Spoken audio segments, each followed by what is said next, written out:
সম্প্রতি যেভাবে সাংবাদিকদের উপর হেনস্থা নেমে আসছে ডিজিটাল মিডিয়ার সাংবাদিকদের, সেদিক থেকে তুমি কি বলবে?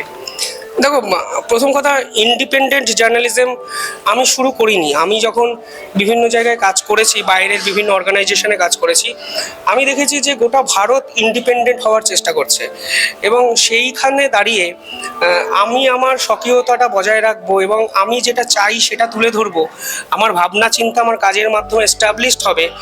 সেইখান থেকে শুরু হয় এই বাংলায় ইন্ডিপেন্ডেন্ট বেঙ্গল বা আমার ইন্ডিপেন্ডেন্ট জার্নালিজমের এই দুনিয়া।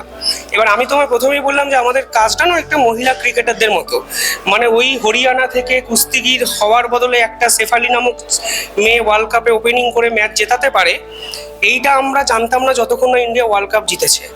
তো ডিজিটাল মিডিয়াটাও এই রকম যে প্রতি পদক্ষেপে লড়াই।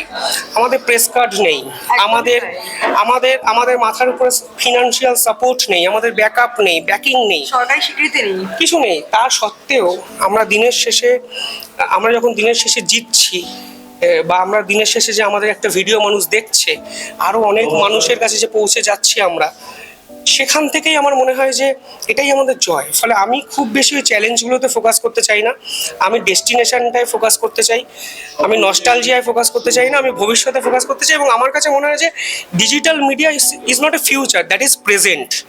আমরা প্রেজেন্ট টেন্সে বিশ্বাস করি, এবং ডিজিটাল মিডিয়া ভবিষ্যৎ এবং এটাই থাকবে, এটা আমার বিশ্বাস।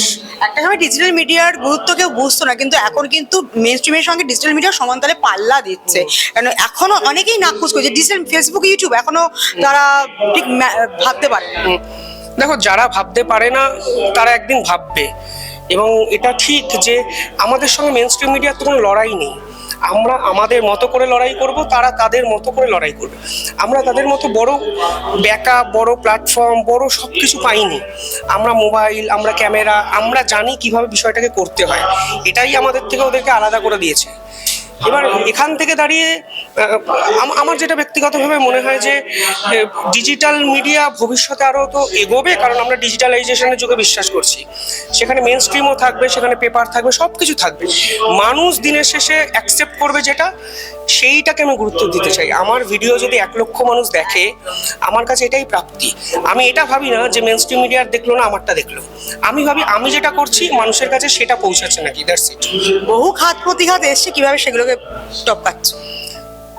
অনেক কিছু এসছে, মানে সেটা নিয়ে আমি ভাবিনি, মানে ওইভাবে ডিপলি ভাবিনি।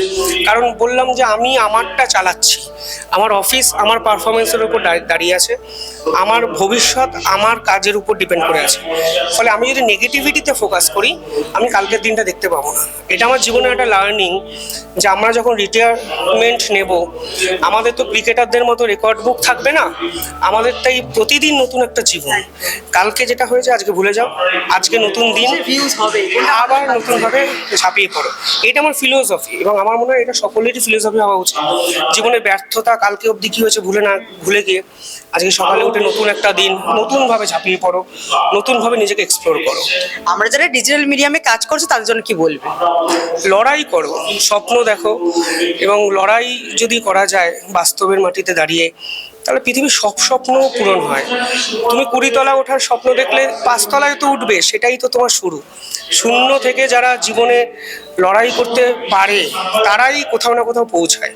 ফলে ডিজিটাল মিডিয়া শুধু নয়, যারা মিডিয়া লাইনে কাজ করছে তাদের কাছে ওই প্রত্যেকটি না খাওয়া দিন, প্রত্যেকটি সময়, প্রত্যেকটি দৌড়ঝাঁপ দিনের শেষে কোথাও না কোথাও রিওয়ার্ড করবে, কোথাও পুরস্কার ওই দিনগুলো ফিরিয়ে দেবে, আজকে না হলেও কোনো না কোনো দিন। ফলে লড়াইটা চালিয়ে যাও।